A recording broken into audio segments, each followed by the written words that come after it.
And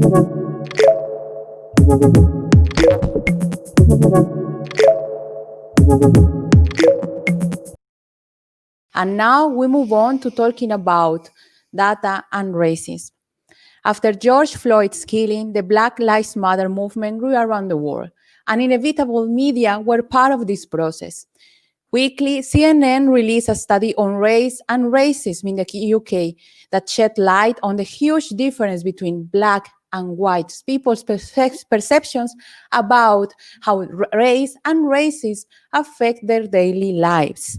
And now we're going to have with us Richard Greene. He is the project editorial lead and a senior news editor for data and integration at CNA.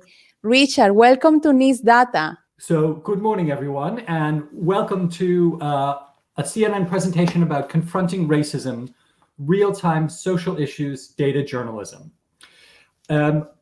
So I know that we're focusing mostly on COVID today, and in fact, CNN is working on a big COVID data-driven project that should be out in the next couple of weeks, which we're very excited about. Of course, it's not the only major issue that is confronting the world today and which is approachable via data journalism.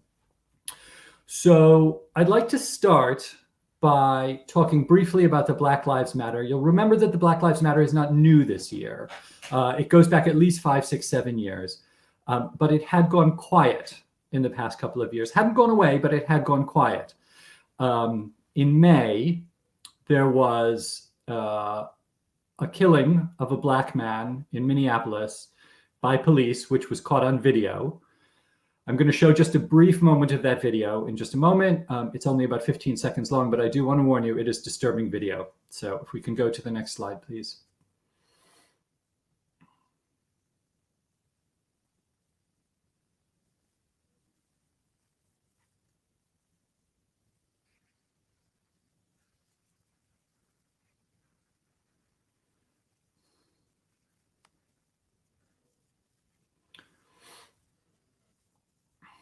I don't know if you heard audio on that slide.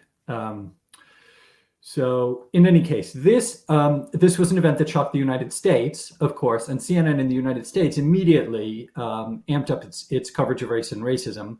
But we were quick. I'm based in CNN's London bureau, which is the largest bureau outside of the United States. We're the hub for Europe, the Middle East, and Africa. And we noticed very quickly that it was not only in the United States that this was resonating. As you'll remember, perhaps from something that happened in Bristol only a couple of weeks after the killing of George Floyd. We can go to the next slide. You may remember this video.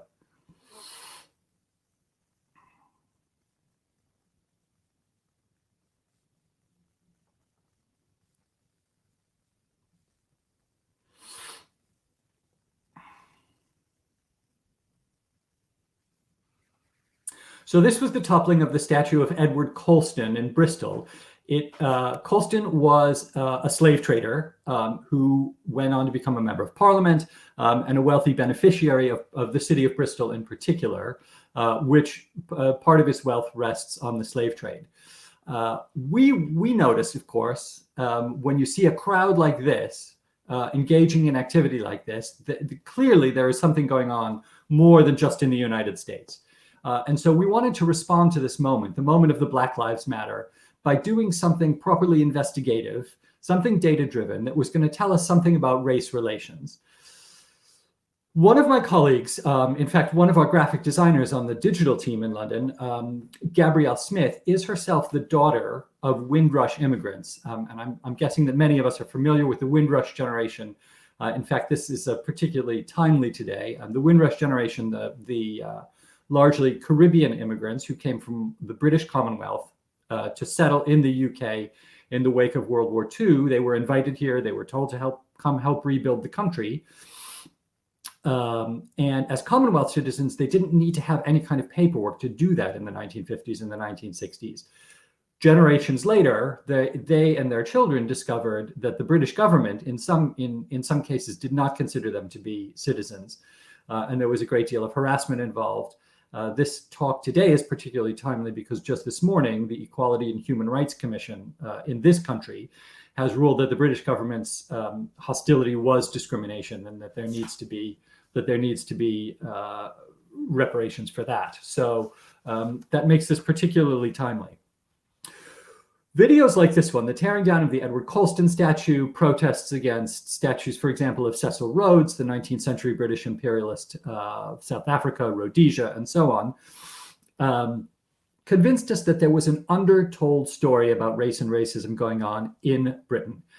I say undertold very specifically. It was not an untold story. It was an underreported story, and I'm going to explain later why I say that. As I say, Gabby Smith, one of our graphic designers, pointed out in the wake of this Edward Colston statue being toppled that Windrush Day, a day which is marked to celebrate the Windrush generation in the United Kingdom, was at that point 2 weeks away. And so we thought to ourselves, can we do something about race and racism in this country, data-driven, in 2 weeks? I was not entirely convinced it was going to be possible, but what we did was we set up an international brainstorm. CNN journalists across the world, anybody with an interest in this subject, we invited them to join a brainstorm to formulate a questionnaire that we could put to people across this country, across the UK, to investigate the question of race and racism. This was a very unusual format for doing it. Quite frankly, when we do a data, my background is largely in polling. I'm more of a pollster than a statistician. And so when we put together a poll on a social issue, we normally have a fairly small group of senior editorial people in London, or possibly at our world headquarters in Atlanta, or from some relevant bureau. But generally, it's a fairly small group. We spread our net very wide, and we got some really penetrating questions. A particular shout out to one of our journalists in Hong Kong, who is a British Asian woman from Manchester who used to cover the police beat in Manchester. She had some really smart ideas. Some Asian women in the London bureau were quick to point out that the experience, if we're talking about race and racism in the UK, the experience of Black people is not necessarily the same as Asian people, which proved to be very important to us. And I don't want to suggest that only people of color were, productive or interesting or useful or helpful, because in fact, one of our most penetrating questions came from a middle-aged, straight white guy, somebody of my generation who's been covering this sort of thing for the tabloid press for a long time. And so the breadth of questions that we had, I think, was what led us to a really strong results in our Confronting Racism project, which we launched on the 22nd of June. We forced people to make specific answers to specific questions. There's a history of polling about race and racism, and it tends to ask people about their attitudes. How would you feel about this? How would you feel about that? We threw all that away, and we asked about, in light of the Edward Colston statue being pulled down, should protesters pull these statues down? In light of what people felt was a lot of harassment of Meghan Markle, do Black celebrities get treated fairly on television and in the media in this country? From our policing reporter, have you been mistreated by police? Do you expect to be treated fairly by police when you're stopped? Very difficult questions to waffle about. If you're asked, would you be happy with your daughter dating a person of a different race? Quite frankly, unless you are a dyed-in-the-wool racist, you know the right answer to that question. You're going to give the right answer. We wanted to press people to say, what is your experience? What has happened to you? What do you expect of the police? What do you see on television? What educational opportunities have you had? What professional opportunities have you had? And do you believe that it was affected by race? The other thing that we made a point of doing was we oversampled Black and minority ethnic people. In the UK, if you're not white, pollsters tend to lump you all together as a group that they call BAME, Black and minority ethnic. We did a sample of 1,000 across the general population, which is what we would normally do. We also did an extra 500 people in order to make sure that Black and minority ethnic people were properly represented. And then, having had these discussions with some of our Asian colleagues, we asked the pollsters to disaggregate. Don't give us just Black and minority ethnic, give us Black results. Tell us what Black people say, and then give us the BAME separately. Now, we have a history of working with a polling agency called Comres. About 2 years ago, I worked on a massive Europe-wide, I say Europe-wide, 7 countries across Europe, more than 7,000 people sampled, study of anti-Semitism across Europe. If we could go to the next slide, you'll see some of the results of that.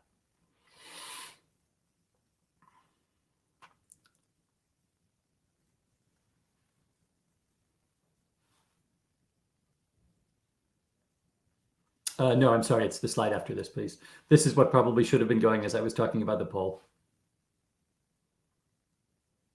And can we play this? Thank you.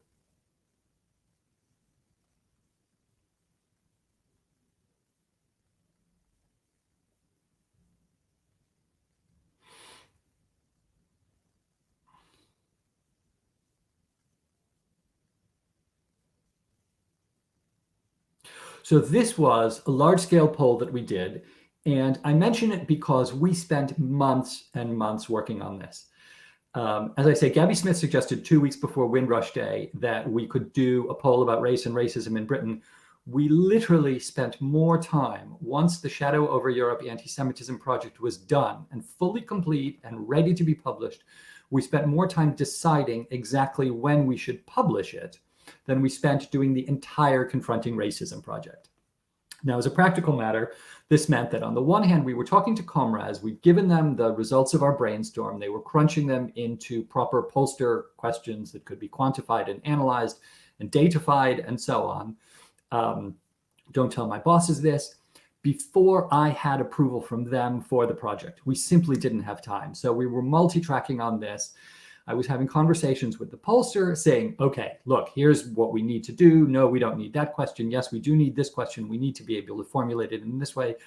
While also having meetings with the bosses saying, I think we should go ahead with this project. I think we should get funding for this project. Yes, definitely, I'm going to take on board all of your suggestions. In the end, it all came together in time. Please don't tell any of them that I did that. We came up with 19 questions on a range of questions from COVID to policing, entertainment, statues, the history of the British Empire, and the Windrush itself. If we could go on to the next slide, please.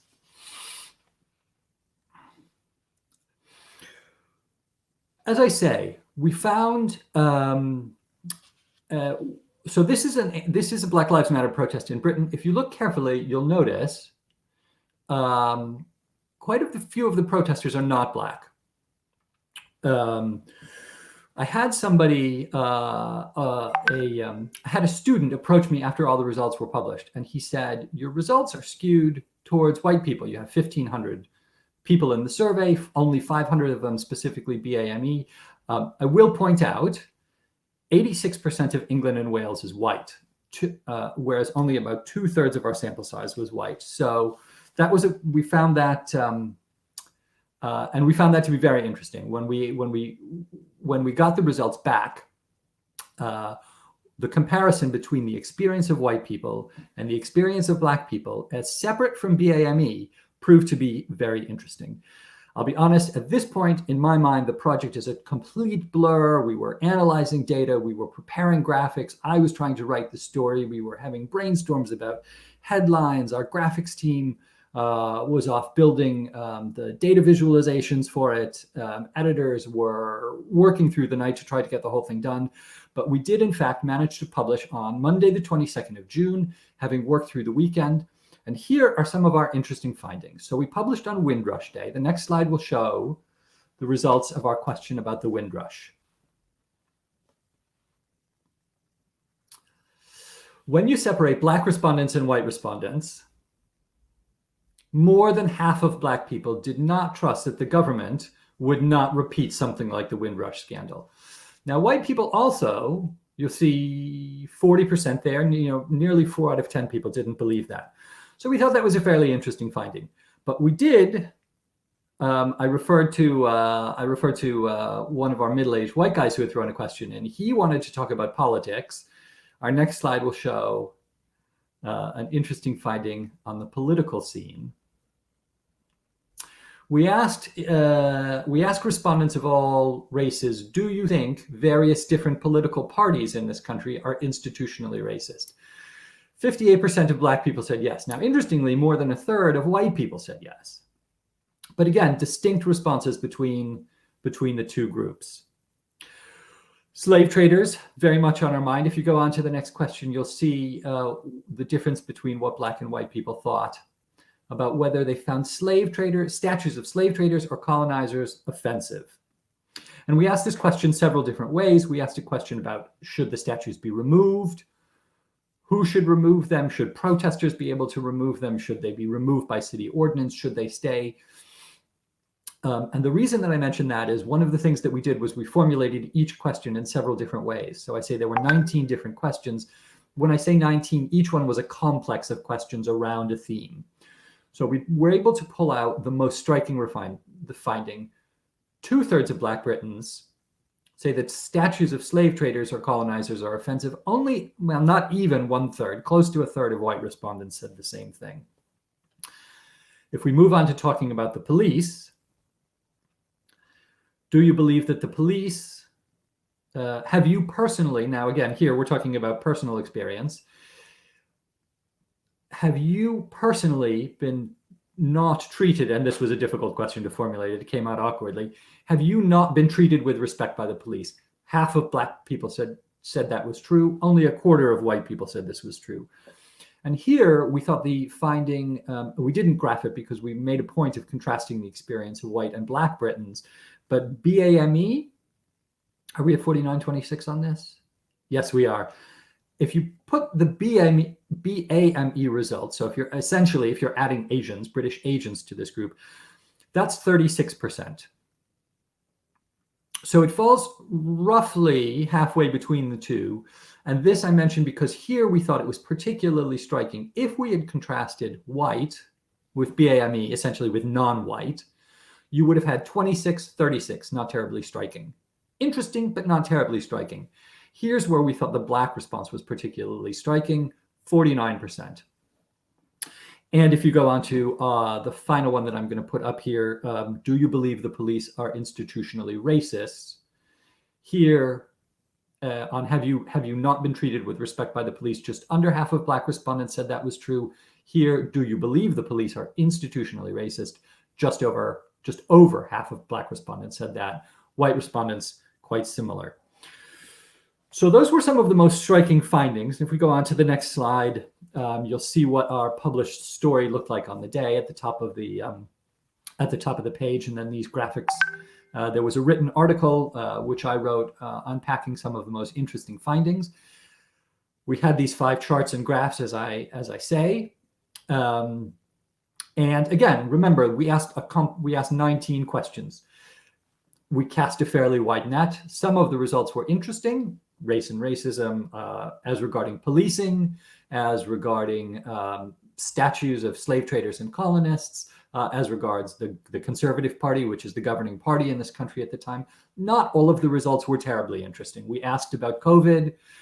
We were aware already back in the spring that if you were Black or Asian, you were more likely to die of coronavirus at that time than you were if you were white. We asked people how they felt about that. Do you believe that it is a result of race or racism or social economic factors, or do you think it's just happenstance? The results were not terribly striking when we broke them down by race and by race, and so we just didn't make a big deal of that. That was the advantage to us of having cast a fairly wide net of questions. We were able to pull out the questions that we thought told the most powerful story. Now, the most powerful story to our audience. And I'm going to, I put my hand up. You can see plainly, I am a middle-aged white guy. I have experience of discrimination in some aspects of my own life, but I would not pretend to have any understanding of what Black and Asian people in Britain are going through. We thought these strikings were very, very striking. In most areas where there was a significant difference, we found Black people 2 to 1 more likely to see, experience, feel, know somebody who has experienced racism than white people. That was our headline. Black and white people have significantly different experiences.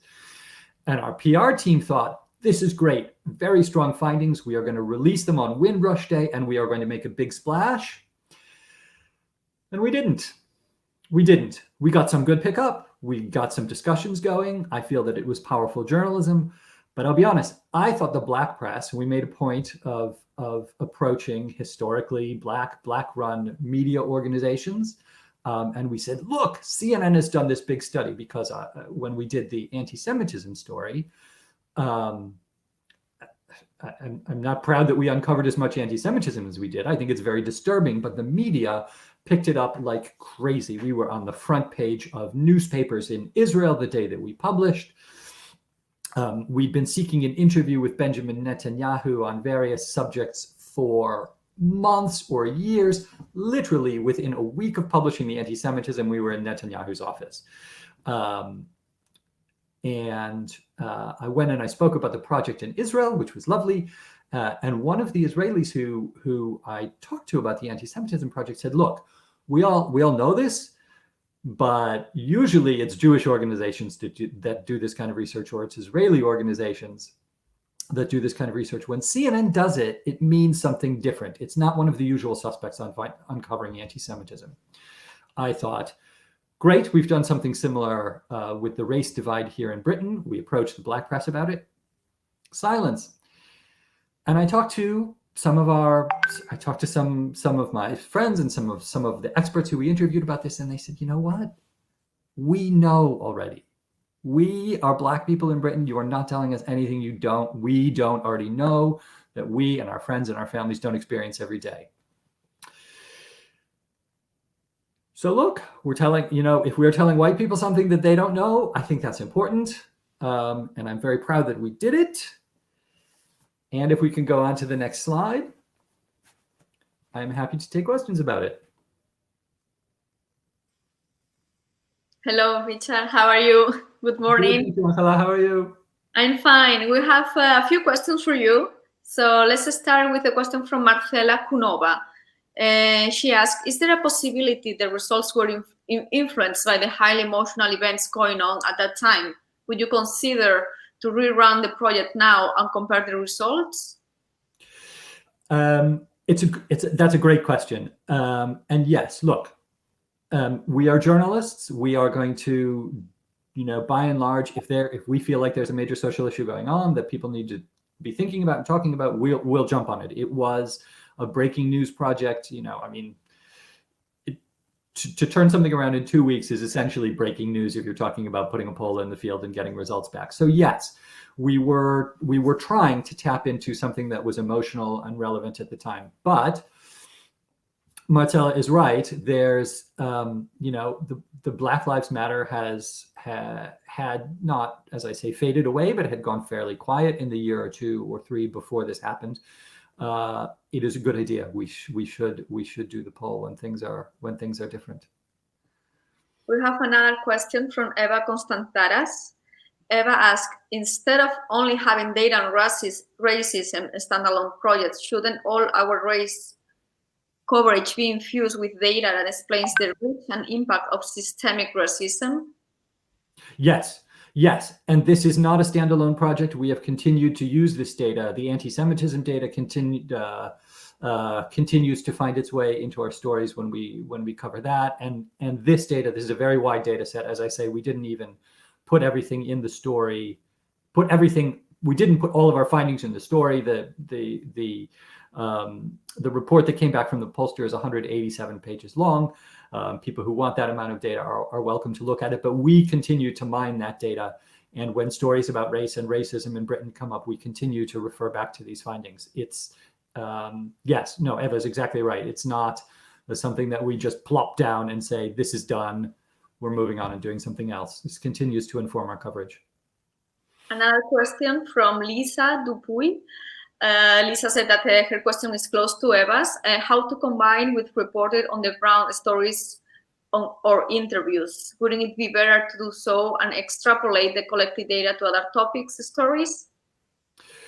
So, I'm sorry, I'm on the ground stories and interviews. So yes, as with Lisa and with Marcella, the answer to your question is yes.